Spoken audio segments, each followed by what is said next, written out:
رسول کی وہ بیوی ہیں کہ جن کے سینے پر اللہ کے نبی کا سر تھا اور وہ اللہ کی بارگاہ میں حاضر ہوئے. آپ کا انتقال کس طرح؟ فی نحری. آپ نے حضرت عائشہ رضی اللہ تعالیٰ نے فرمایا کہ اللہ کا رسول نے دنیا چھوڑی کہ اس کا سر میرے سینے پہ رکھا ہوا تھا. اس حال میں آپ کیوں رو رہی ہیں؟ آپ تو اللہ کے رسول کی سب سے محبوب بیوی ہیں. کہ عبداللہ ان باتوں سے مجھے دھوکہ نہ دے، کاش کہ میں کچھ بھی نہ ہوتی. تو الکیس من دان نفسہ وعمل لما بعد الموت، سمجھدار ہے جو موت کی تیاری کرے. تو اس کے لیے اللہ نے ہمیں حضرت محمد صلی اللہ علیہ وسلم کی ذات نمونہ دی ہے. سارے عالم، سارے انس، سارے جنات، سارے بحر و بر کے نبی بن کر آئے، اور اللہ تعالیٰ کے محبوب ترین حبیب اللہ. حبیب کے مقام کو جیسے ہم اللہ کو نہیں سمجھ سکتے، ایسے ہی حبیب کے مقام کو ہم نہیں سمجھ سکتے. سمجھ سے بالا تر ہے آپ کے مقام تک رسائی اور آپ تک پہنچنا. یہ ہمارا راہبر ہے. جو اس کے پیچھے مرد عورت نے راستہ اختیار کر لیا اور چلا، بس کی آخرت کی تیاری مکمل ہوگی. اس کی طرف ہم بلا رہے ہیں کہ اپنی زندگی کو حضرت محمد صلی اللہ علیہ وسلم کے مبارک طریقے میں لے آئیں. ان جیسا اللہ نے نہ کوئی بنایا ہے نہ بن سکتا ہے. بے جان بھی، جاندار بھی، جانور بھی، درند و پرند بھی جن کی نبوت کو تسلیم کریں. حضرت ابوبکر صدیق کو سانپ نے کاٹا،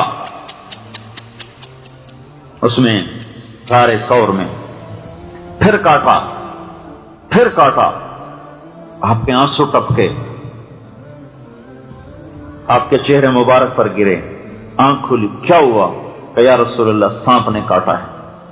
تو آپ نے اپنا لعاب لگایا، ٹھیک ہو گئے. یہ سانپ کیوں کاٹ رہا تھا؟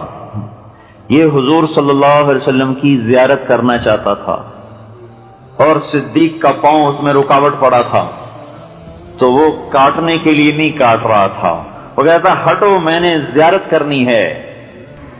اس سانپ کا کاٹنا اپنے انتقام کے لیے نہیں تھا، راستہ بنانے کے لیے تھا کہ مجھے رسول اللہ کی زیارت کرنے دو. ایسے موذی بھی جس کے دیدار کو ترسیں. اس کی زندگی آج سعید کالونی سے اٹھا کے کوڑے کے ڈھیر پہ پھینک دی گئی کہ ہم صرف اس کو رسول مانتے ہیں، اس کی زندگی اپنانے کے ہم قابل نہیں. اگر ہم نہیں تو پھر اور کون ہے؟ اگر ہمارے اندر محمدیت نہیں ہے تو پھر کس کے لیے ہے؟ جس کے وجود کو اتنی طاقت ہے کہ یوں پرواز ہوئی بیت اللہ سے بیت المقدس پہ براق کو چھوڑ دیا اور پہلے آسمان تک پرواز ہے. نہ کوئی راکٹ، نہ کوئی سواری.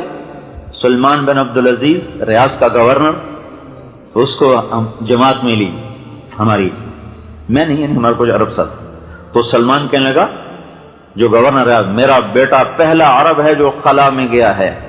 وہ راکٹ پہ گیا تھا امریکہ سے. تو ہمارا ایک ساتھی تھا عرب قطر کا، کہنے لگا نہیں شیخ، تم سے پہلے ایک عرب گیا ہے. تو بادشاہوں کی بات کاٹنا کوئی آسان بات ہے؟ وہ تو غصے سے کامنے لگا. کون میرے بیٹے سے پہلے گیا ہے؟ کہ رسول اللہ تجھ سے پہلے تیرے بیٹے سے بھی پہلے خلاؤں کو چیر گئے.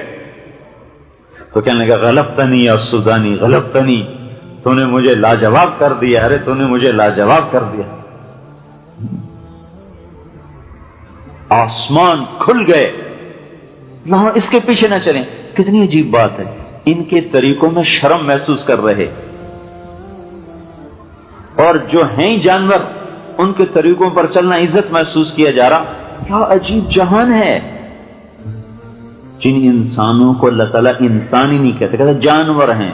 اولئک کالانعام، جانور ہیں. بل ہم اضل، کا جانور سے بھی بدتر. ان کے پیچھے تو بھاگ رہے، اور جن کو یہ اللہ کہہ رہا ہے.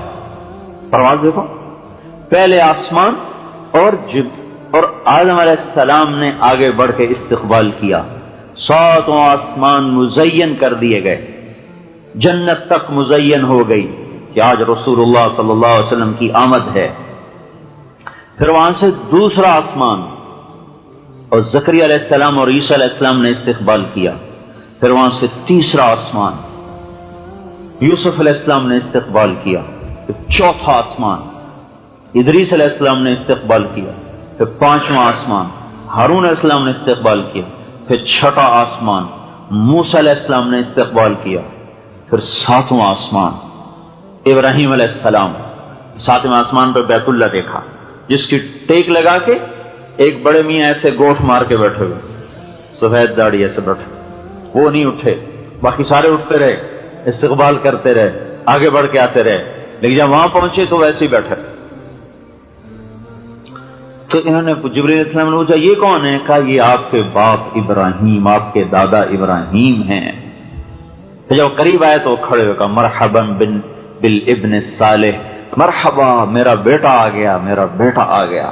اور ابن السلام نے آپ کے ماتھے کو چوما اور پھر آگے روانہ کر دیا، اور سدرۃ المنتہا پہ پہنچ کے جبرائیل کی طاقت بھی ختم ہو گئی. کہ بس یا رسول اللہ، اس کے آگے آج تک کوئی نہیں گیا.